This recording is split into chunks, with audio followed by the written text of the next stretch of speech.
हरियाणा की मंडियों में धान की आवक तेज हो गई है। हालांकि अभी तक पोर्टल नहीं खोला गया है।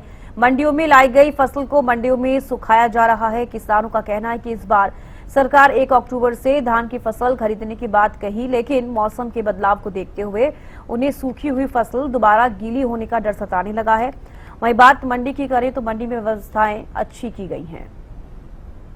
तो मंडियों में धान की आवक अब तेज हो गई है। मंडियों में धान को सुखाया जा रहा है। किसान जो है धान को सुखा रहे हैं। किसानों ने पोर्टल जल्दी खोले जाने की भी मांग की है। 1 अक्टूबर से धान की खरीद शुरू होने की संभावना है।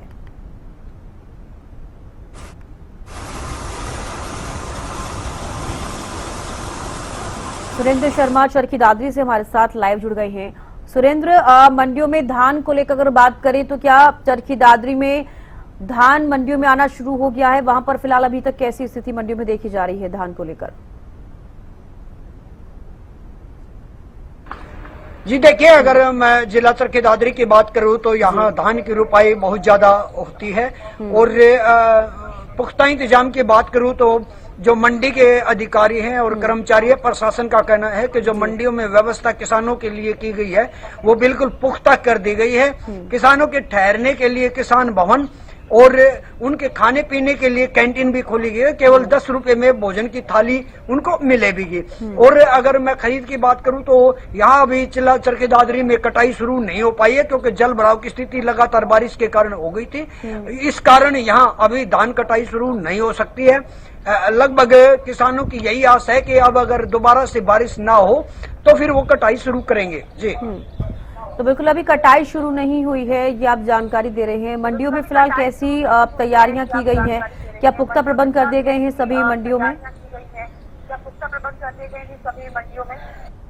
जी, अगर मैं मंडी की बात करूं तो अधिकारियों का कहना है कि मंडी की साफ सफाई करवा दी गई है। यहाँ कुल 5 शेड हैं, उन शेडों की सफाई कर दी गई है और धान रखने के लिए सभी व्यवस्थाएं कर दी गई हैं। किसानों के रहने के लिए, रात को रुकने के लिए व्यवस्था कर दी गई है।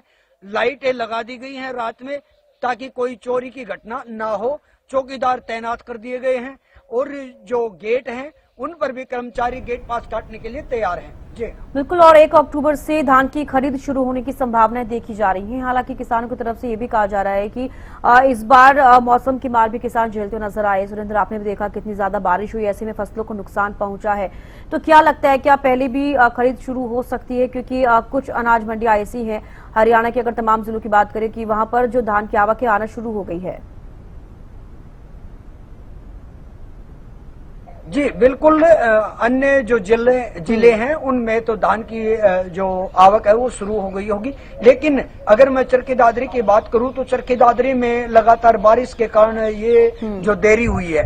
और अगर मैं बात करूं यहाँ के अधिकारियों का कहना है कि समय पे आवक होगी तो खरीद भी समय पे करवाई जाएगी। वहीं उनका ये भी कहना है कि किसानों को किसी प्रकार की कोई अव्यवस्था नहीं होने दी जाएगी, कोई समस्या नहीं आने दी जाएगी। जी, और इस बार एक गेट पास को लेकर भी मैं जानकारी चाहूंगी कि गेट पास अब खुद से ही किसान बना सकते हैं, उनको कोई ऐसी समस्या नहीं आएगी।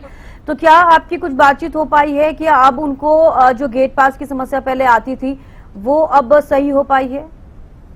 उससे कोई प्रॉब्लम नहीं है किसानों को? देखिए, किसान बड़ा भोला वाला होता है, उनमें कम पढ़े लिखे भी होते हैं और वो कर भी नहीं पाते हैं। लेकिन यहाँ अधिकारियों की ओर से ये कहा गया है कि गेट पर कर्मचारियों को 2-2, 3-3 कर्मचारी 3 बूथ बना दिए गए हैं, तैयार खड़े रहते हैं। और अगर जिला चरखी दादरी की बात करूं मैं यहाँ धान रुपाई की, तो लास्ट में जब सभी जगह आवक शुरू हो जाती है उसके बाद यहाँ आवक शुरू होती है। और इतना ज्यादा धान की रुपाई यहाँ नहीं होती है, कम रकबा यहाँ पे बना हुआ है, इसलिए किसानों को ज्यादा असुविधा नहीं होगी। और जो किसान पढ़े लिखे हैं वो अपने आप भी ये व्यवस्था गेट पास की कर सकते हैं। जी बिल्कुल सुरेंद्र, मैं ये भी जानकारी चाहूंगी, जैसे कि आपने बिल्कुल ठीक कहा कि कुछ किसान ऐसे भी हैं जो कम पढ़े लिखे हैं, शायद उन्हें गेट पास को लेकर जिस तरीके से चीजें प्रक्रिया करनी है वो अभी तक शायद समझ में ना आ पाई हो। लेकिन इसको लेकर फिर किस तरीके की तैयारी, अगर किसान गेट पास नहीं बना पाते हैं, अगर वो मंडियों में पहुंचते हैं, तो क्या इसकी सुविधा उनके लिए की जाएगी मंडी पहुंचने पर? बिल्कुल, अधिकारियों का ये कहना है कि अगर किसी किसान को ये प्रक्रिया समझ में नहीं आती है और वो ये गेट पास अपने आप नहीं काट पाते हैं, तो वो बिल्कुल यहाँ कर्मचारी तैनात हैं, उनके कर्मचारी उनके पास जाएंगे और वो सभी व्यवस्थाएं करेंगे और उनके गेट पास काटकर खुद उनको सौंपेंगे। जी, स्टेशन का भी मैं जिक्र करना चाहूंगी।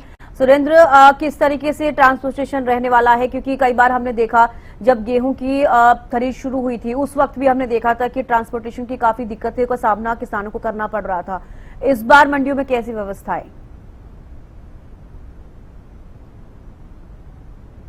अगर मैं अधिकारियों की बात करूं तो अधिकारियों का यही कहना है कि ट्रांसपोर्टर को सख्त हिदायत दी गई है कि अब की बार उठान में कोई भी गलती कोताही बरती जाएगी तो उनके साथ सख्त कार्रवाई की जाएगी। अगर ट्रांसपोर्ट की बात करूं तो यहाँ करीब 50 के करीब गाड़ियां लगा दी गई हैं और उनसे ये व्यवस्था करवाई गई है कि किसी भी आड़ती के पास अगर या मंडियों में धान यहाँ पड़ा रहता है तो ये उनकी जिम्मेवारी होगी। जी, चलिए, बेहद शुक्रिया सुरेंद्र जुड़ने के लिए और तमाम जानकारी देने के लिए। तो देखिए, अगर चरखी दादरी जिले का जिक्र करते हैं तो अभी तक धान की आवक आनी शुरू नहीं हुई है, क्योंकि वहां पर कटाई शुरू नहीं हुई, जिस तरीके से संवाददाता ने जानकारी दी। लेकिन हरियाणा के अंदर कई ऐसे जिले हैं जहां पर धान की कटाई शुरू हो गई है और जो धान है वो मंडियों में भी पहुंचना शुरू हो गया है। लेकिन कहीं न कहीं किसानों की तरफ से ये भी कोशिश की जा रही है कि 1 अक्टूबर से जो धान की खरीद शुरू होनी है, अगर होती है 1 अक्टूबर से, उससे पहले किसान भी ये मांग कर रहे हैं कि जल्द से जल्द जो धान की खरीद है वो भी शुरू हो जाए, जिससे कि आपने देखा किस तरीके से मानसूनी बारिश के बाद जो फसलें हैं काफी खराब हुई हैं। ऐसे में अगर हम धान का जिक्र कर रहे हैं तो धान की फसल भी कहीं ना कहीं खराब होती हुई कई जगहों पर नजर आई है और नमी भी इस बार धान में देखी जा रही है। इसीलिए जो किसान अपने धान को लेकर मंडियों में पहुंच रहे हैं उनको वहां पर धूप में सुखाया जा रहा है। तस्वीरें आपको हम दिखा रहे हैं।